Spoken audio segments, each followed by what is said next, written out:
Olá, amados, saúdo todos com a graça e a paz do nosso Senhor Jesus Cristo. Que Deus continue abençoando as nossas vidas. Meu abraço à Igreja Presbiteriana da Chácara Guarujá. Que Deus continue fortalecendo a vida dos irmãos. Estamos mais uma vez aqui para transmitir o recado do Senhor aos vossos corações. E antes de nós fazermos a nossa devocional, quero fazer uma oração para que Deus continue nos abençoando e nos fortalecendo e nos concedendo saúde. Vamos orar então. Senhor nosso Deus, querido e bondoso e maravilhoso Pai, nós queremos agradecer a Ti pelas Tuas bênçãos, agradecer a Ti pelo sustento, agradecer pela proteção e louvamos o Teu nome porque Tu és o Deus da nossa salvação. Também ilumine a nossa mente para que possamos compreender a Tua santa palavra. Em Cristo Jesus que nós oramos e agradecemos. Amém. Hoje a nossa devocional será no livro de Naum, um dos profetas menores, que tem uma lição maravilhosa para a nossa vida. Esse livro fala sobre a sentença de Deus sobre a cidade de Nínive e também traz o conforto de Deus para o seu povo, o livramento de Deus para o seu povo. Porque o grande ensino de Naum é exatamente o senhorio divino de Deus sobre a história, fala da sua moralidade e que ele também pune o mal. O objetivo do livro é esse. O objetivo foi escrito para consolar Judá, com referência ao seu feroz inimigo, que era a Síria, onde Naum ele vem profetizando a completa destruição de Nínive e a proteção de Judá. E o que esse objetivo desse livro serve para minha e para a sua vida? Serve para dizer que ninguém está acima de Deus, ninguém escapa do juízo de Deus e que os seus pecados são cobrados. Ele ensina que nenhum adversário de Deus e do povo de Deus jamais ficará sem punição.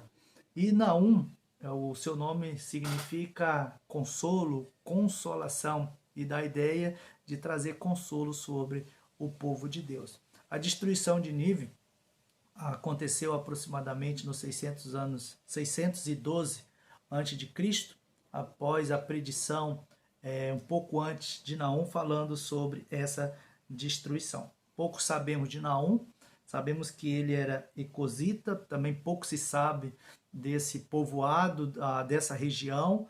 Alguns falam até mesmo que seria Cafarnaum, que quer dizer Vila de Naum, dando assim a origem, o nome dessa cidade por causa de Naum, mas pouco se sabe. Mas sabemos que ele foi um instrumento usado por Deus para trazer essa sentença contra o inimigo de Deus e trazendo conforto sobre o povo de Deus. Isso nós vamos ver o juízo de Deus sobre essa cidade a partir do capítulo 1, do versículo 15, até o capítulo 3, versículo 19. Então, praticamente todo o livro vai falar sobre a punição de Deus sobre este povo. O versículo 1 já vem dizendo, sentença contra Nínive. Então é um livro de sentença aqui, é uma sentença, é um ato judicial, é um pronunciamento judicial contra a cidade de Nínive. Cidade essa que até mesmo nós vemos no livro de Jonas, que é onde Jonas prega, anuncia a salvação contra mesmo a sua vontade, mas ele teve que fazer a vontade de Deus e ali o povo se converte. Mas ao longo do tempo o povo esquece de Deus, volta às suas práticas, se torna um povo ganancioso, cruel, de uma forma desonesta, tirando riqueza dos outros povos. Então Deus vem e pune essa cidade. E do versículo 2 ao versículo 8 nós vamos ver aqui a majestade de Deus e os atributos de Deus, as características de Deus, e falando que o Senhor é Deus zeloso e vingador, o Senhor é vingador e cheio de ira, o Senhor toma vingança contra os seus adversários. Então nós vemos aqui que a linguagem de Naum é uma linguagem dura. E Naum foi um dos profetas, dentro dos profetas menores, onde ele usou uma linguagem poética bem dura, bem confrontadora, falando sobre essa punição. Falando que Deus ele é vingador, que Deus ele tem o seu caminho na tormenta e na tempestade, e as nuvens são o pó dos seus pés, falando uma figura de Deus aqui que ele repreende o mar, os montes tremem perante ele, os outeiros se derretem, a terra se levanta diante dele. Versículo 6 diz: quem pode suportar a sua indignação? E quem subsistirá diante do furor da sua ira? A sua cólera se derrama como fogo, e as rochas são por ele demolidas. Então a figura aqui é uma figura de um Deus julgador, um juiz. E para não ficar nessa figura de um Deus que amedronta e austero, e Naum, ele vai dizer que no versículo 7, que é o nosso versículo que nós vamos falar aqui, o Senhor é bom e é fortaleza no dia de angústia, e conhece todo aqueles que nele se refugiam. Então, Naum aqui quer tirar essa figura de um Deus carrasco, mostrando que o nosso Deus também ele é bom, que o nosso Deus é força, que o nosso Deus conhece aquele que nele confia. Então aqui é um conforto para o povo de Deus, é um conforto para a nação de Israel. E aqui nós vamos ver 3 verdades confortadoras. E eu quero trabalhar em cima disso aqui, dentro dessas 3 verdades. E a primeira verdade aqui é que o nosso Senhor, ele é bom.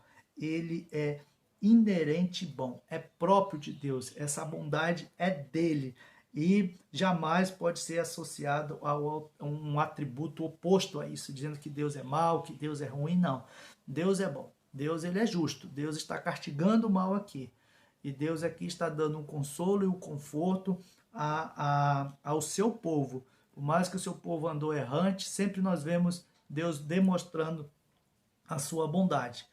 E o Senhor é bom porque aqui nos mostra que ao libertar Judá dos assírios, Deus demonstra mais uma vez a sua bondade para com o seu povo. Mesmo o povo não merecendo, Deus está tratando o seu povo com bondade.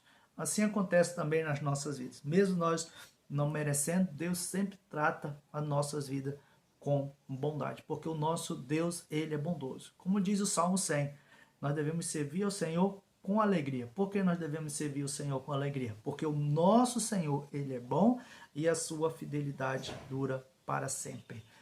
Mesmo nós sendo servos, nós temos um Senhor bom, um Deus, um Senhor que cuida das nossas vidas, um Senhor que sara as nossas feridas, o Senhor que nos liberta, o Senhor que nos tira o peso, o Senhor que traz o alívio sobre as nossas vidas. Por isso que o Salmo 136, 1 diz: rendei graças ao Senhor, porque Ele é bom e a sua bondade e a sua fidelidade dura para todo sempre.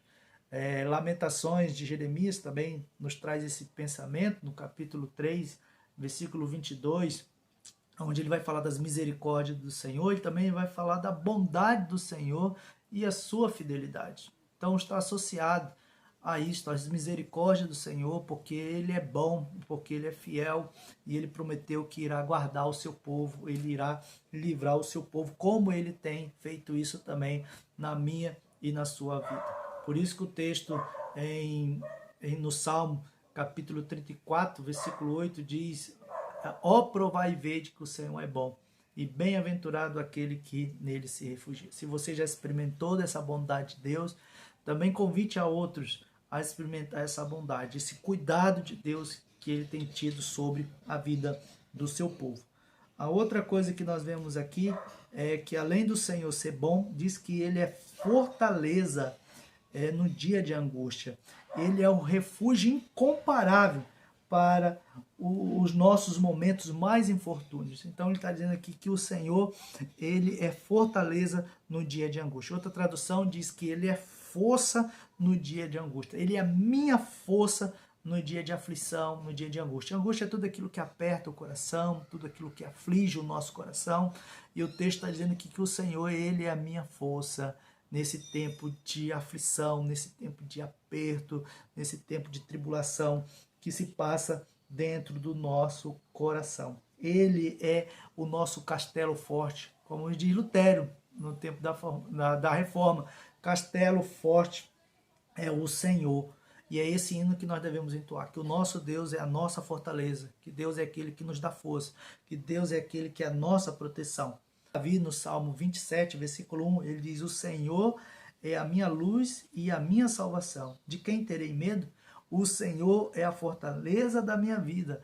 A quem temerei? O Senhor é a minha força. O Senhor é que me fortalece, é o Senhor que me protege. Então, que nós possamos a cada dia buscar a nossa força no Senhor, o nosso refúgio no Senhor, porque é Ele que nos fortalece e é Ele que também está ao nosso lado, nos protegendo e nos guardando.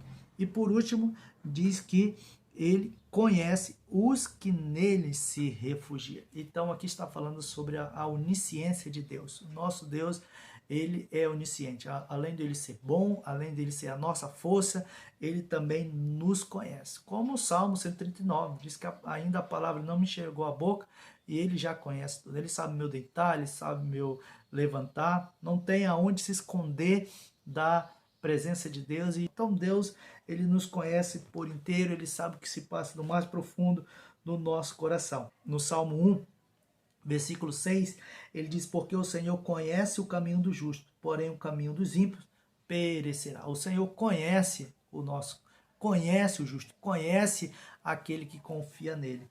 Isaías, capítulo 64, versículo 4, diz: porque desde a antiguidade não se ouviu, nem com o ouvido se percebeu, nem com os olhos se viu um Deus além de ti, que trabalha para aquele que nele espera.